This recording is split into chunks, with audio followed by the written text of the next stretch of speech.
7 years after Killing Eve debuted, I am still impressed by how the show reversed the fridging trope. Killing Eve followed British intelligence agent Eve Polastri, Sandra Oh, as she pursued the ruthless and unpredictable assassin Villanelle, Jodie Comer. Eve and Villanelle's cat-and-mouse dynamic went in unexpected directions as the two characters became obsessed with each other and developed a complex relationship. After 4 seasons, Killing Eve's ending proved to be divisive, but the overall series, particularly Season 1, still remains well regarded. One of Killing Eve's greatest strengths was its ability to reverse the fridging trope, which is primarily associated with female characters. The trope involves characters being killed or harmed as a catalyst for the plot and as motivation for the protagonists. Several Christopher Nolan movies, including Memento and Inception, use this trope, as do many superhero stories, ranging from the death of Peter Quill's mother in Guardians of the Galaxy to Gwen Stacy's death in The Amazing Spider-Man 2. Despite the trope's prominence, Killing Eve managed to cleverly reverse it. Killing Eve Season 1's reversal of the fridging trope is still impressive 7 years later. Bill's death is the inciting incident. Killing Eve Season 1 reversed the fridging trope by having Eve's MI6 partner, Bill Pargrave, David Haig, be the one killed, and to have his death be the inciting incident for the series. In a universally acclaimed Killing Eve episode, Bill was brutally killed by Villanelle when he tailed her into a nightclub. Instead of having a female character die to make Eve's hunt for Villanelle more personal, the series had Eve's close friend and work partner, Bill, be shockingly killed in only the 3rd episode after building him up to be a major character. I find this reversal of the fridging trope to be refreshing, although it still played into another problematic trope.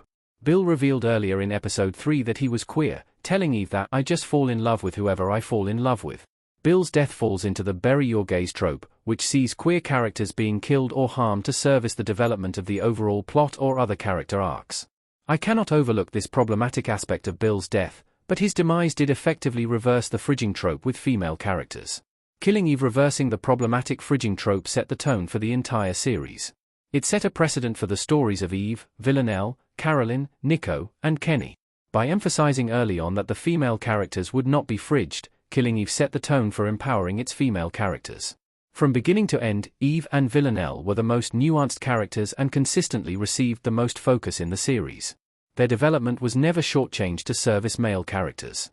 The nuanced development of prominent female characters extended to Fiona Shaw's Carolyn Martins, who was the show's most important character after Eve and Villanelle, and was among the series' most powerful and ambitious individuals. Meanwhile, I see Eve's husband, Nico Polastri, essentially fulfilling the Skylar White role from Breaking Bad, as Nico came off as the nagging partner warning Eve about the danger of her obsession with Villanelle, which ultimately destroyed Eve and Nico's marriage. In Season 3, Killing Eve once again avoided falling into the trap of fridging a female character, with Carolyn's son, Kenny Stoughton, Sean Delaney, dying early on and his death being the inciting incident of the season. In other series, Nico and Kenny's stories might have overtaken Eve and Villanelle, but this was never the case in Killing Eve. Killing Eve's strengths make me even more disappointed in the series ending. The series finale is now even worse. Eve and Villanelle wearing coats and walking side by side in the Killing Eve series finale. When Killing Eve first aired, I was unable to fully recognize or appreciate its reversal of the fridging trope. It has become more apparent while rewatching the series, especially when rewatching seasons 1 to 3.